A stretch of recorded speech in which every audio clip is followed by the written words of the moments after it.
क्या आप अपने बचपन की कोई यादगार घटना हमें सुना सकते हैं? कक्षा 5वीं के मेरे शिक्षक श्री शिव सुब्रमण्यम अय्यर की एक बात मुझे याद है। एक दिन कक्षा में वे हमें बता रहे थे कि कोई पक्षी कैसे उड़ता है। उन्होंने हमें रामेश्वरम के समुद्र तट पर ले जाकर इसका जीवंत उदाहरण दिया। वह ऐसी यादगार घटना थी जो मेरे मन मस्तिष्क में हमेशा के लिए बैठ गई। इसी से मुझे आगे विज्ञान पढ़ने की प्रेरणा मिली।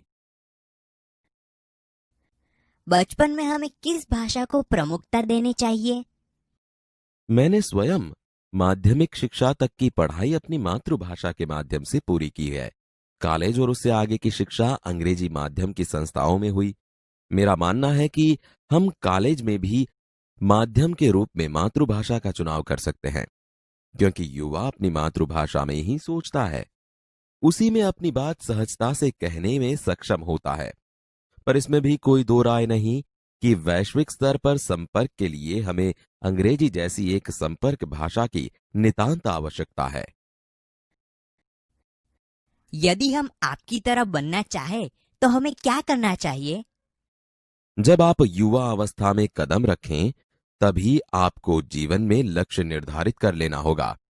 हमेशा कुछ बड़ा सोचो।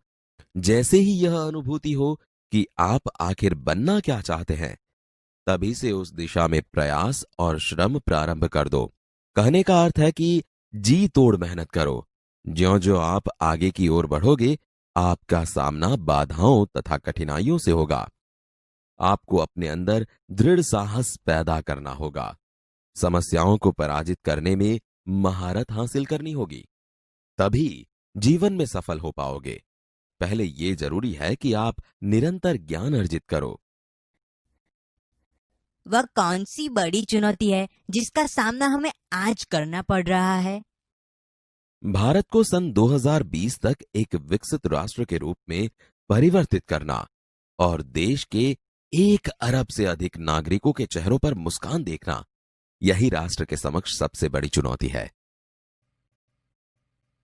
आपकी दृष्टि में साहस की परिभाषा क्या है? अपने जान की परवाह किए बिना दूसरों को संकट या आपदा से बचाना ही साहस है। हम प्रवासी भारतीय मातृभूमि के प्रति गर्व की भावना कैसे विकसित करें? भारतीय मूल का कोई भी व्यक्ति एक बृहद भारतीय परिवार का अंग है और उसे हमारे देश की सांस्कृतिक विरासत पर गर्व है। सौभाग्य से आप लोग ऐसी स्थिति में हैं कि अपनी मातृभूमि से अच्छी तरह से जुड़े हुए हैं और यही आपके लिए गौरव की बात है। जो भी बच्चे आपसे मिलते हैं वे कहते हैं कि वे एक प्रसिद्ध वैज्ञानिक, इंजीनियर, डॉक्टर आदि बनना चाहते हैं। पर किसान, मजदूर और कलाकार भी किसी राष्ट्र के लिए उतने ही महत्वपूर्ण हैं। हम ऐसे ही परिवारों से आते हैं। हमारे लिए आपका क्या संदेश है? किसान, मजदूर, कलाकार और दस्तकार, ये सभी हमारे राष्ट्र के अभिन्न अंग हैं। राष्ट्र निर्माण में हमें उन सभी की सेवाओं की समान रूप से दरकार है। आप सभी को चाहिए कि अपने अपने क्षेत्रों में खूब उन्नति करें। आप कहते हैं कि भारत 2020 तक विकसित राष्ट्र बन जाएगा, पर निरंतर बढ़ती जनसंख्या और बेरोजगारी इसे संभव होने देगी? विकास स्वयं जनसंख्या वृद्धि को रोकने की अचूक औषधि है, जिसमें जन शिक्षा, विशेषकर स्त्री शिक्षा की बात भी सम्मिलित है।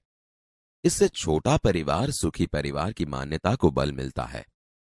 भारत 2020 का मिशन यहां के युवाओं को रोजगार के पर्याप्त अवसर सुलभ करवाएगा।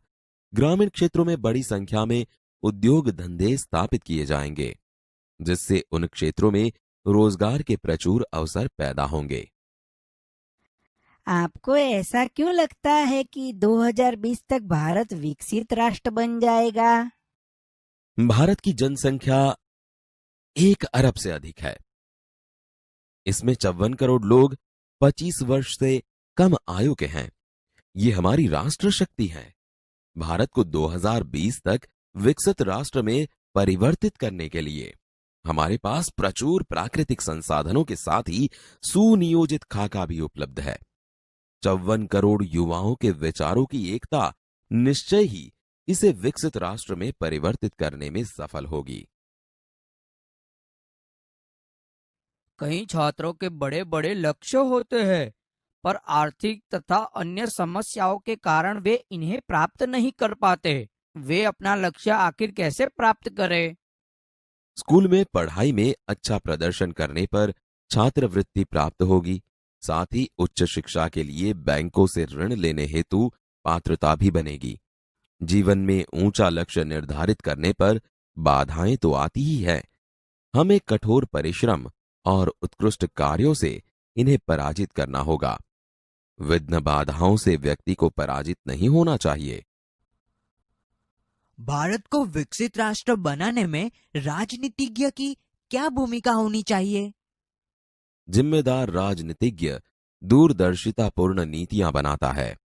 महात्मा गांधी ने निष्ठा के राजनीतिक सिद्धांत को सत्य, अहिंसा तथा निस्वार्थ भावना में ढालते हुए ब्रिटिश शासकों के विरुद्ध अपनी लड़ाई छेड़ी थी। वर्तमान राजनीतिज्ञों को अपने कठिन परिश्रम, उत्कृष्टता और पारदर्शी कार्यों से मार्गदर्शन देना होगा। साथ ही गरीबी रेखा से नीचे रह रहे लगभग 26 करोड़ भारतीयों के उत्थान के लिए भी कार्य करना होगा।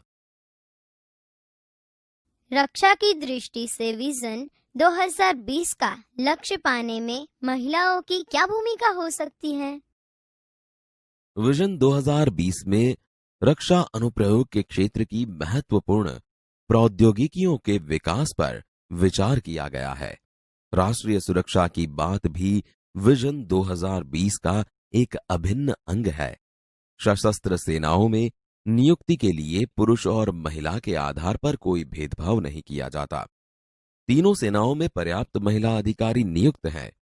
राष्ट्रीय रक्षा क्षमताओं में वृद्धि के लिए महिलाएं उच्च स्तरीय सामरिक सेना बहुगुणक उपकरणों पर कार्य करके भी अपना सहयोग दे सकती हैं। क्या हम अति विशिष्ट व्यक्तियों के दौरे पर हो रहे अनावश्यक खर्चे कम नहीं कर सकते? तुमने इस मंच पर एक बड़ी सी कुर्सी देखी होगी। वह कुर्सी अब यहां पर नहीं है। ठीक ऐसे ही अनुत्पादक चीजों पर हो रहे अनावश्यक खर्च भविष्य में नहीं होंगे।